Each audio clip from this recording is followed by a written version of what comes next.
Good afternoon, Mr. President. Will the appointment of Secretary Angara be the policy shift in education like the K-12? Maybe a little bit because the last time I spoke to him, just after we announced that he was going to be the next Secretary of DepEd, nag-usap kami. And there are two elements that we paid attention to specifically. Number one was the employability. If you remember, ginawa natin yung K-12 dahil hinahanap ang years of training sa ating mga nag-a-apply. At sinasabi dito sa Pilipinas, kulang dahil 10 years lang, kailangan 12 years. Okay, so that was the reason we did it, para employable yung mga graduate natin. Pero kung titignan natin, ang naging resulta, hindi tumaas, hindi gumanda ang employability nila.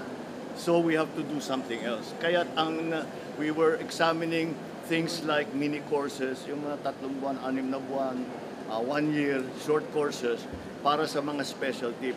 But we have to coordinate with the private sector so that the private sector will have also be able to have a guaranteed supply of skilled workers that will be coming into their own industries. So yung ganong klaseng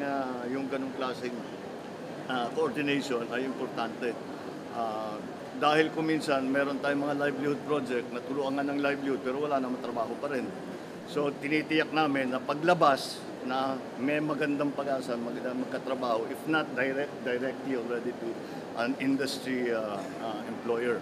The second part that we are looking at, of course, are the results in the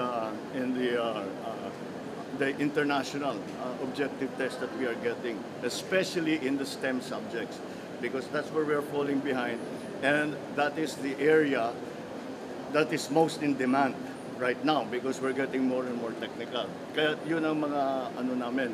But I reminded Senator Angara that the key to any successful program in the DepEd are the teachers.